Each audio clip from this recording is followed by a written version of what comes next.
I have little use for the past, and once in a while consider I, be that as it may, I might quickly want to disclose to you how I came to be a profound educator and how this book appeared. Until my 30th year I lived in a condition of nearly persistent tension mixed with times of self-destructive. It feels now as though I am discussing some past lifetime or another person's life. One night not long after my 29th birthday celebration I woke up in the early hours with a sentiment of outright fear. I had woken up with such an inclination ordinarily previous why, however this time it was more serious than it had ever been. The quietness of the night, the dubious diagrams of the furniture in obscurity room, the far-off commotion of a passing train, everything felt so outsider, so threatening, thus totally insignificant that it made in me a profound detesting of the world. The most odious thing of all, in any case, was my own reality. What was the point proceeding to live with this weight of hopelessness? Why continue with this ceaseless battle?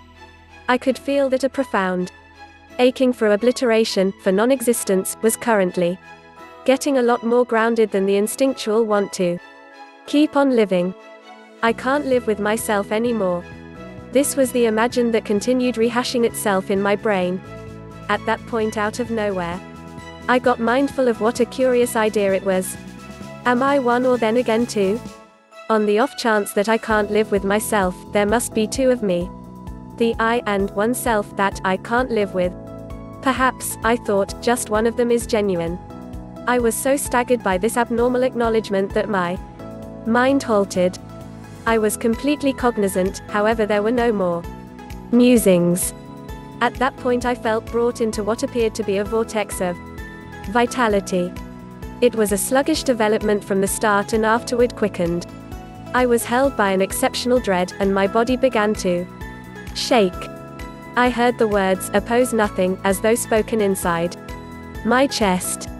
I could feel myself being sucked into a void. It felt as though the void was inside myself as opposed to outside. Out of nowhere, there was no more dread, and I let myself fall into that void. I have no memory of what occurred after that. I was stirred by the trilling of a flying creature outside the window. I had never heard such a sound. My eyes were as yet shut, and I saw the picture of a valuable jewel. Indeed, if a jewel could make a sound, this is the thing that it would resemble. I opened my eyes. The main light of day break was sifting through the shades. With no idea, I believed, I knew, that there is interminably more to light than we understand. That delicate radiance sifting through the window ornaments was love itself. Attacks my eyes. I got up and strolled around the room. I perceived the room, but I realized that I had never really observed it. Everything was new and immaculate, as though it had recently appeared. I got things, a pencil, an unfilled jug, wondering about the excellence and aliveness, all things considered. That day I strolled around the city in absolute awe at the supernatural occurrence of life on Earth, as though I had recently been naturally introduced to this world. For the following 5 months, I lived in a condition of continuous profound harmony and happiness. From that point forward, it reduced to some degree in force, or maybe it just appeared to in light of the fact that it turned into my regular state. I could at present capacity on the planet. Despite the fact that I understood that nothing I could possibly do might include anything to what I previously had. I knew, obviously, that something significantly huge had transpired, however I didn't comprehend it by any means. It wasn't until quite a while later, after I had perused profound writings and invested energy with profound educators, that I understood that what everyone was searching for had just transpired. I comprehended that the extreme weight of enduring that night, more likely than not, constrained my cognizance to pull back from its recognizable proof with the troubled and profoundly frightful self, which is eventually a fiction of the psyche. This withdrawal, more likely than not been finished to such an extent, this bogus, enduring self, promptly crumbled, similarly as though an attachment had been pulled out of an inflatable toy. What was left at that point was my actual nature as the ever-present I am, cognizance in its unadulterated state, proceeding recognizable proof with structure. Later I likewise figured out how to go into that inward ageless and deathless domain that I had initially seen as a void and remain completely cognizant. I abided in conditions of such incredible delight and holiness that even the first experience I simply depicted fails to measure up.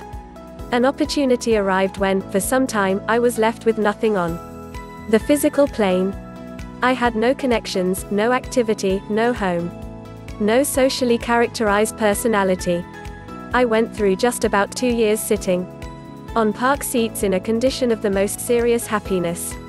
In any case, even the most delightful encounters travel every which way. Increasingly crucial, maybe, than any experience is the inclination of harmony that has never left me from that point forward. Some of the time it is solid, practically unmistakable, and others can feel it as well. At different occasions, it is someplace out of sight, like a removed tune. Afterward, individuals would once in a while come up to me and state, "I need what you have. Would you be able to offer it to me, or show me how to get it?" And I would state, "You have it as of now. You can't feel it in light of the fact that your brain is making excessively commotion." That answer later developed into the book that you are grasping. Before I knew it, I had an outside character once more. I had become an otherworldly educator. The truth that is within you. This book speaks to the pith of my work, as far as could reasonably be expected. Be passed on in words, with people and little gatherings of profound searches during the previous 10 years, in Europe and in North America. In profound love and gratefulness, I might want to thank those outstanding individuals for their mental fortitude, their eagerness to grasp internal change, felt that kept rehashing itself in my psyche. At that point out of nowhere I got mindful of what an unconventional idea it was. Am I a couple? On the off chance that I can't live with myself, there must be two of me, the I and oneself that I can't live with. Perhaps, I thought, as it were, one of them is genuine, their difficult inquiries, and their status to tune in. This book would not have come into presence without them. They have a place with what is so far a little. Be that as it may, luckily developing minority of otherworldly pioneers. Individuals who are arriving at a point where they become fit of breaking out of acquired aggregate brain designs that have saved people in servitude to languishing over ages. I believe that this book will discover its way to the individuals who are prepared for such radical internal change, thus go about as a impetus for it. I additionally trust that it will arrive at numerous other people who will locate its substance deserving of thought, in spite of the fact that they may not be prepared to completely live or rehearse it. It is conceivable that sometime in the future, the seed that was planted when understanding this book will converge with the seed of illumination that each individual conveys inside, and out of nowhere that seed will sprout and wake up inside them. The book in its current structure began, regularly immediately, because of inquiries posed by people in workshops, contemplation classes and private directing meetings. Thus I have kept the inquiry and answer position. I learned and gotten as much in those classes and meetings as the examiners. A portion of the inquiries and answers I composed down practically verbatim. Others are conventional, or, in other words, I consolidated specific kinds of inquiries that were regularly asked into one, and extricated the substance from various answers to frame one non-exclusive answer. Now and then, in the procedure of composing, a totally new answer came that was more significant or keen than anything I had ever expressed. Some extra inquiries were posed by the proofreader in order to give further explanation of specific focuses. You will find that from the first to the last page, the discourse ceaselessly switch back and forth between two distinct levels. On one level, I cause you to notice what is bogus in you. I discuss the idea of human obviousness and brokenness just as its most basic social appearances, from struggle seeing someone to fighting between clans or countries. Such information is indispensable, for except if you figure out how to perceive the bogus, as not you, there can be no enduring change, and you would consistently wind up being moved, go into deception and into some type of torment. On this level, I likewise give you how not to make that which is bogus in you into a self and into an individual issue. For that is the way the bogus sustains itself. On another level, I discuss a significant change of human cognizance, not as a far-off future chance. In any case, accessible presently regardless of who or where you are. You are told the best way to liberate yourself from subjugation to the brain. Go into this illuminated condition of awareness and continue it in regular daily existence. On this degree of the book, the words are not generally worried about data, however regularly intended to draw you into this new cognizance as you read over and over. I attempt to bring you with me into that immortal condition of extraordinary cognizant nearness in the now, in order to give you a taste of edification. Until you can encounter what I talk about, you may discover those sections to some degree dull.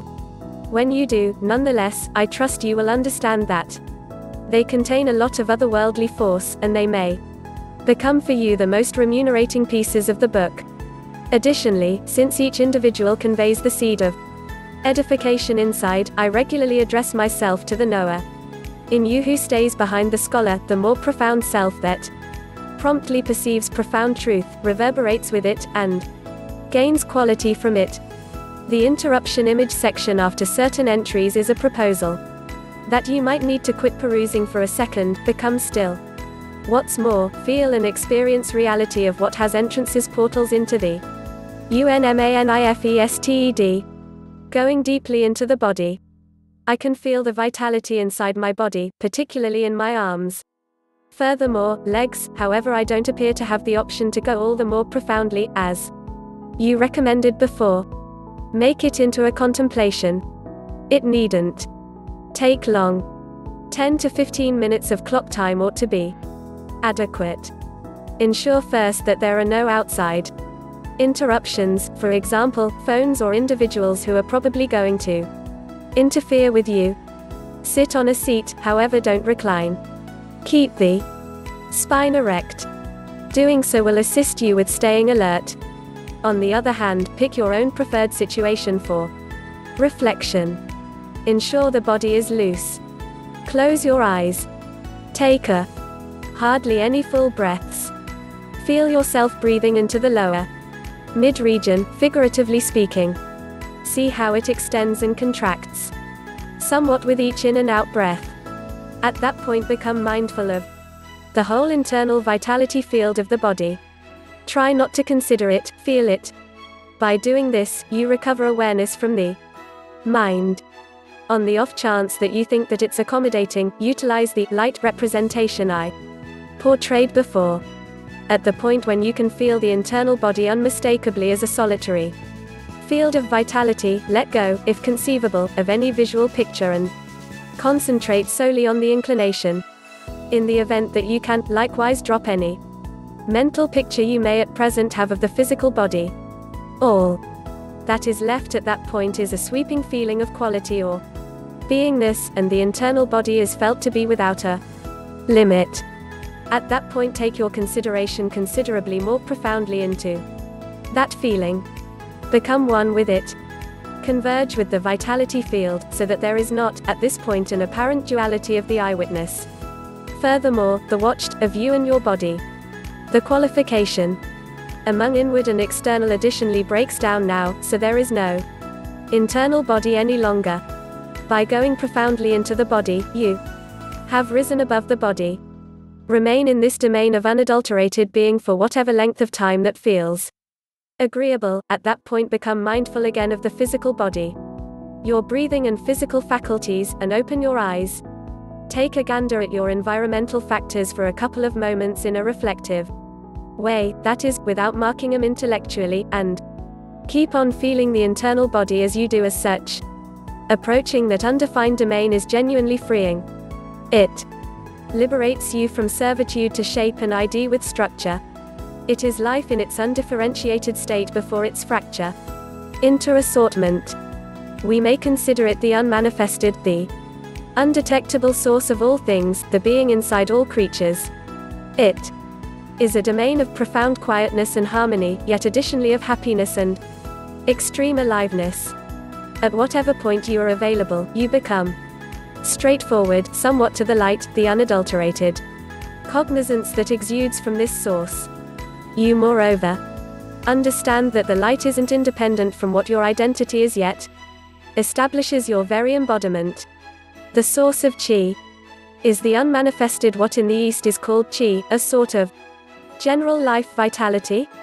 No, it isn't. The unmanifested is the wellspring of chi. Chi is the inward vitality, field of your body. It is the extension between the external you and the source. It lies somewhere between the showed, the universe of structure, and the unmanifested. Chi can be compared to a waterway or a vitality stream. In the event that you take the focal point of your cognizance profoundly into the internal body, you are following the course of this waterway back to its source. Chi is development, the unmanifested is quietness. At the point when you arrive at a purpose of total quietness, which is by the by lively with life, you have gone past the internal body and past chi to the source itself, the unmanifested. Chi is the connection between the unmanifested and the physical universe.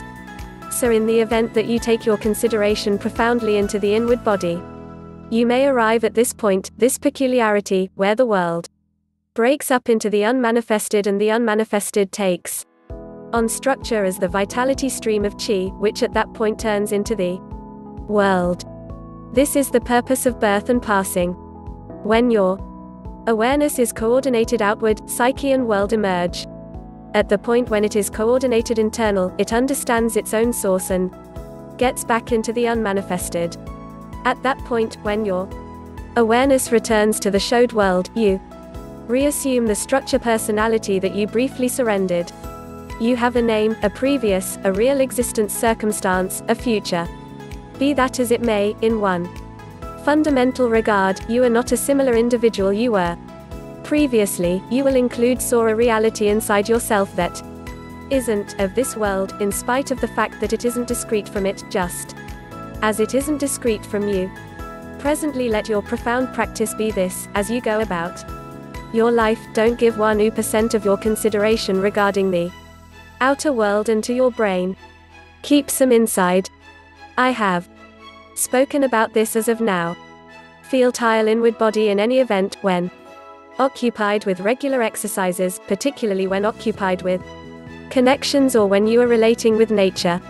Feel the quietness somewhere inside it. Keep the entry open. It is very conceivable to be aware of the unmanifested all through your life.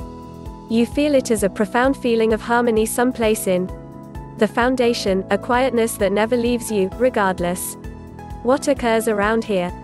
You become an extension between the unmanifested and the showed, among God and the world. This is the condition of connectedness with the source that we call edification. Try not to get the feeling that the unmanifested is separate from the showed. How might it be? It is the life inside each structure, the internal pith of such exists. It overruns this world. Allow me to clarify. Dreamless sleep. You bring an excursion into the unmanifested consistently when you enter the period of profound dreamless rest. You converge with the source. You draw from it the imperative vitality that supports you for some time when you come back to the showed, the world of independent structures. This vitality is substantially more essential than nourishment. Man doesn't live by bread alone. But in dreamless rest, you don't go into it intentionally. Despite the fact that the real capacities are as yet working, you no longer exist in that state. Would you be able to envision what it resembles to go into dreamless lay down with full cognizance? It is difficult to envision it, since that state has no substance. The unmanifested doesn't free you until you enter it intentionally. That is the reason Jesus didn't state, reality will make you free, yet rather, you will know reality, and the truth will make you free. This is anything but a reasonable truth. It is reality of unceasing life past structure, which is known straightforwardly. Or then again not in any way. However, don't endeavor to remain cognizant in dreamless rest. It is exceptionally impossible that you will succeed. Probably. You may stay cognizant during the fantasy stage, however not past that.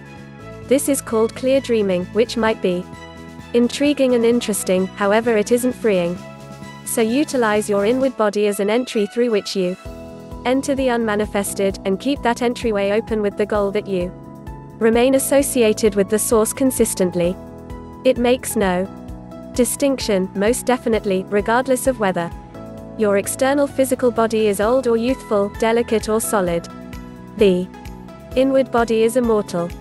On the off chance that you are not yet ready to feel the inward body, utilize one of different entries, albeit at last they are every one of the one. Some I have spoken about finally as of now, yet I'll make reference to them again quickly here. Different portals. The now can be viewed as the principal entryway. It is a basic part of each other gateway, including the internal body. You can't be in your body without being seriously present in the presently. Time and the showed are as inseparably connected as are the immortal now and the unmanifested. At the point when you break up mental time through exceptional present second mindfulness, you become aware of the unmanifested both straightforwardly and in a roundabout way. Legitimately, you feel it as the brilliance. Furthermore, intensity of your cognizant nearness, no substance, just nearness. In a roundabout way, you know about the unmanifested in. Furthermore, through the tactile domain. As it were, you feel the God substance in each animal, each blossom, each stone. Furthermore, you understand, all that is heavenly. This is the reason Jesus, talking completely from his pith or Christ personality, says in the Gospel of Thomas, split a bit of wood, I am there. Lift up a stone, and you will discover me there. Another entrance into the unmanifested is made through the end of reasoning. This can begin with an exceptionally straightforward thing, for example, taking one cognizant breath or looking, in a condition of exceptional sharpness, at a blossom, so that there is no mental discourse running simultaneously. There are numerous approaches to make a hole in the ceaseless stream of thought. This is the thing that contemplation is about. Thought is a piece of the domain of the showed. Persistent psyche action keeps you detained in the realm of structure and turns into a misty screen that keeps you from getting aware of the unmanifested, aware of the indistinct and ageless God quintessence in yourself and no matter what and all animals. When you are seriously present, you should be concerned about the end of deduction, obviously, on the grounds that the brain at that point stops consequently.